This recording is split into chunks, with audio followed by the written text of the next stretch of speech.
Afternoon, folks. Welcome to the Leeds View for the match reaction to Birmingham City 1, Leeds United 1, but Leeds winning on penalties in the FA Cup. An interesting game. Not a game for the purists by any stretch of the imagination. We will give our full review of the game and individual performances. We will get your comments in the second half of the video as well. So if you are putting live comments in, we will get to you towards the second half. If you could stick a like on the video as well. If you're not subscribed to the channel, please do subscribe for daily Leeds news as well as podcasts and these type of match reactions. Also, just a couple of heads up. We have got a 8% discount code with OK Jersey. If you're looking at World Cup shirts for the Summer World Cup, you can get them down below. And also, we've got a discount code for Fanatics as well, as Leeds have their end of season sales on the shirts. Part of Sports social podcasting network as well. So you can get all of our podcasts and shows over on all the audios, Apple Podcasts, as well as Spotify. Right, folks, we'll start off and get stuck into this. And it's I'm gonna have a little bit sore throat, scratchy throat stuff. I do clear my throat from every now and then. Please forgive me on that. But there was an interesting game of football by Leeds. I don't think it was a game most of our fans would have overly enjoyed, but you've got to be, I suppose, honest about things. There's two sides in that game, and Birmingham City absolutely were up for this and had a go at Leeds consistently. Everything, they won the ball. They were positive. They wanted to get forward. Leeds probably caught on their heels, but not a game. If you're one of the players that was looking to come in, and there's two sides to this. If you're one of the players looking to come in and make a name after being out of the side for a while, very few of them probably did that today. That's safe to say. The other side to that is they probably didn't do that because they're not match sharp, because they're not getting any kind of minutes even off the bench this season. So it does swing in roundabouts. But if you were looking, and I can excuse, the passing, yeah, rustiness, no problem at all. I can excuse that. But I think what you're looking for is energy and effort, and people are trying to get on the ball, look for the ball, trying to be in space. And I don't think we got an awful lot of that from a lot of players. Second half was definitely better by Leeds for a spell of the second half. Well, you can see it in the momentum graph, which is slightly longer today because of the extra time. But it was slightly better by Leeds. But ultimately, I think if you look at which was the side that had more of the game, Birmingham City definitely had far more of the game than us. They had more possession. Daniel Farke likes to talk about that. They had more passes. They had more passes completed. They had more possession. And they had more shots. Well, one less shot, sorry, on goal than Leeds. But they had more big chances than Leeds had. Lucas Metch's goal doesn't even class as a big chance because it was an absolute rocket from the edge of the box. We'll go back to the very start of the game, I suppose, and talk about the team sheet that Daniel Farke put out. And as predicted, there were 6 changes. There's questions to be asked around a couple of bits on it. Joe Pirro doesn't start. Lucas Metch does, but Lucas Metch probably needs the game time in terms of Leeds running more than Joe Pirro. Although those who want Joe Pirro on the side will say, well, this is a game where you could have played both of them. And you definitely could have that argument, no problem at all. No Dan James, 6 changes for Leeds. We're not sure what's going on with Dan James. We're still waiting to hear exactly what's going on there. So we'll keep an eye on the comments. Daniel Farke is doing his laps around the pitch at the moment. We will see if we can get any update on what is actually going on with Dan James. Is it just a case that they're just resting him for this and it's precautionary, no need to have him in the side? Or is there more to it? If you do know, you can stick it in the comments and we'll have a look at that as well. But we'll talk about it towards the second half of it. But yeah, but 6 changes by Leeds. Lucas Perry came back in goal. We saw Sebastian Borneo and Jacobial, apologies, in at centre-back in a 4. Thought we were better. We went to a 3, as I've done all season. I thought the defenders were actually very good today. I thought they defended very well because they had a lot of defending to do against a Birmingham City side who were attacking. Sebastian Borneo, I thought, had a very, very good game. Made some very good last-minute blocks. Read the ball well. Jacobial won all the dominant headers in the game up against a tall striker for Birmingham City in Prisky.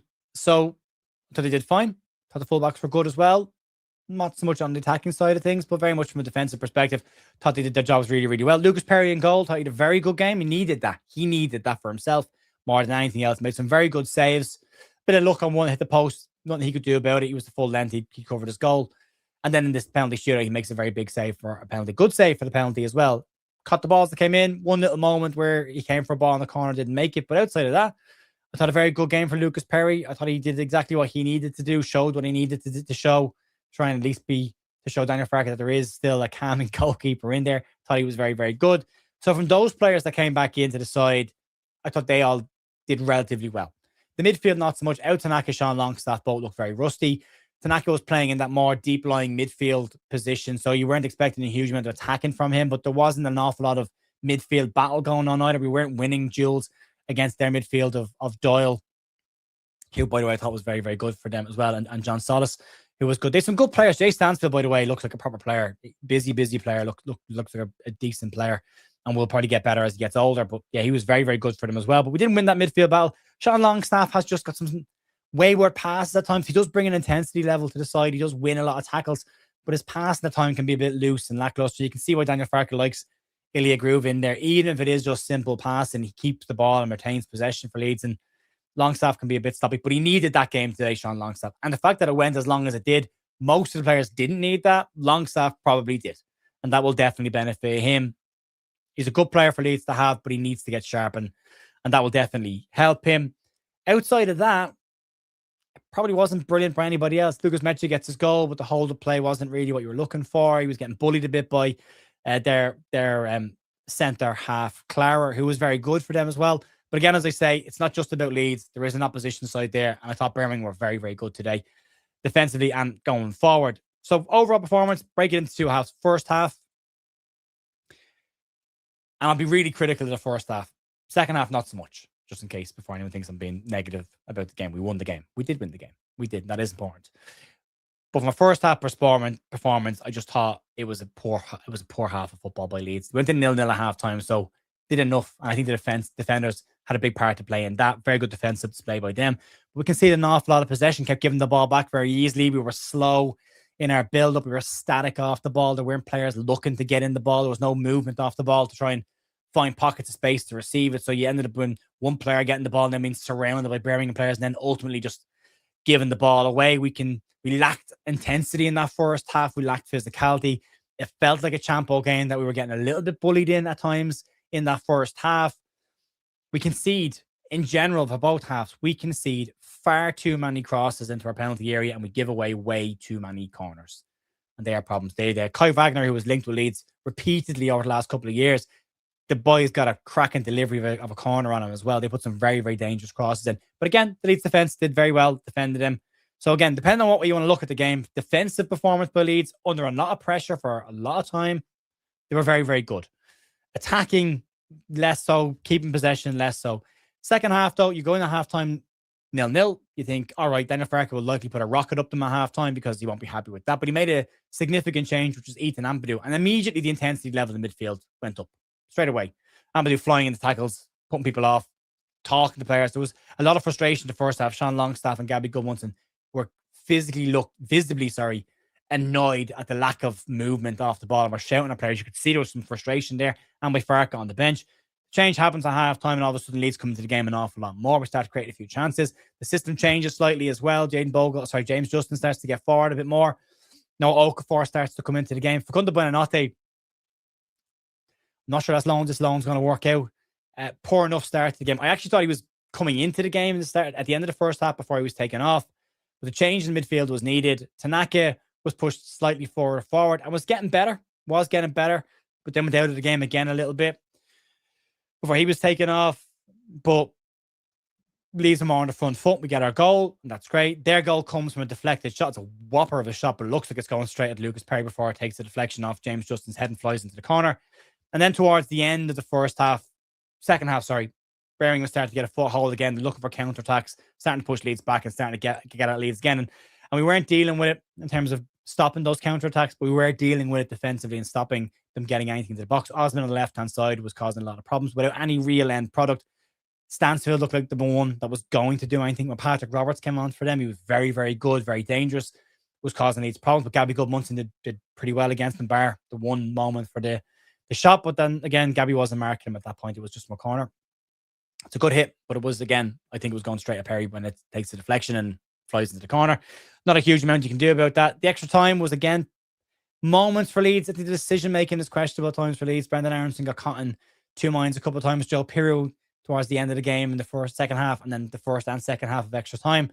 At times caught in two minds around whether to release the ball early or go wide with the pass and ultimately waited too long, got caught in possession, or hit the ball when somebody was offside. Some of the runs were going a bit too keen to get in behind and get caught offside. So it's a frustrating afternoon from that perspective. But ultimately, the job is to get into the next round of the cup, and they've done that. It goes to penalties. And the interesting stat coming into the penalties was that Pirou, DCL, and Longstaff all missed the penalties in the black kit against Sheffield Wednesday in the EFL Cup at the start of the season. All three of them scored their penalties. Stansfield gives them the lead. Pirou equalises. Then DCL scores for these two very good penalties with Leeds frontmen. Doyle then takes his penalty, and Doyle was very good for them in the middle of the park. Proper battling midfielder. leggy penalty. Very good save by Lucas Perry. And then Aronson scores his, and then over the bar from Connor Roberts, and Sean Longstaff finishes it off. But yeah, and a game just to get out of the way. Important game for some players, minutes, because they will be needed towards the back end of the season and the run-in. So they need those minutes. They need that game time. Not a brilliant performance by Leeds at all. Again, depending on which way you want to break it. I think defensively, very, very, very good. First half, I'll give you the notes in the first half, the positives and the negatives. The positive in the first half, where the ref was actually pretty decent.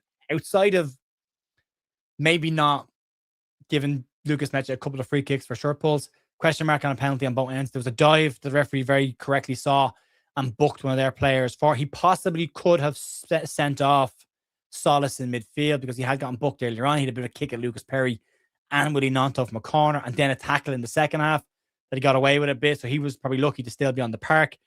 I thought Lucas Perry in the first half made some very good saves, commanded his box quite well, and Gabby Goodmunson's effort and work rate in the first half was probably the only real standout.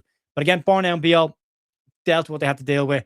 The negatives in the first half were just sitting off too much, poor passing, static out of possession, going back with the ball far too often when we could have gone forward. We weren't brave enough in the first half. And I get that Daniel Farke wants to retain possession, but you're against a championship side. You've got to try and be on the front foot. More often than not, we went back with it. We were just a little bit too safe. But the second half, far more positives than negatives. Second half, I thought, much better approach from Leeds to start the half, far more on the front foot. Went out of it again, but at least we started the second half well. I thought Ampadu made a huge impact when he came onto the pitch. We defended really, really well again, as I said. And then Okafor was coming into the game, was doing really well before he goes off with a hammer, grabbing his hamstring, which is a concern because he has been good in recent weeks, has shown why we brought him in. And you don't want to be missing him for far too long.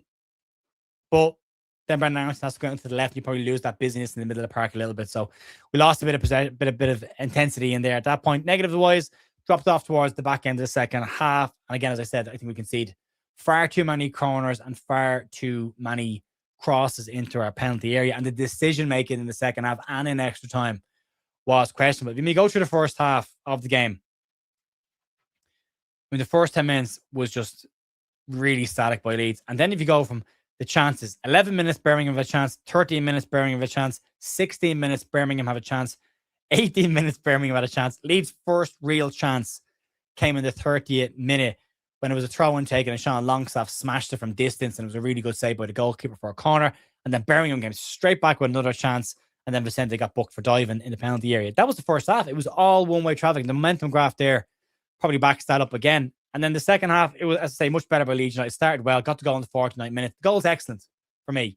It comes into Okafor, kind of chests it on a turn, spins, gives it to Mecha, who just checks inside on the edge of the penalty area and just smashes the ball into the front post, and the keeper had no chance. It's a great goal. He's absolutely mullered the ball. It's a fantastic strike on goal. And you think, great, we've started well, we've gotten our goal, push on, but Birmingham reacted really, really well to this. They got a chance pretty much straight away.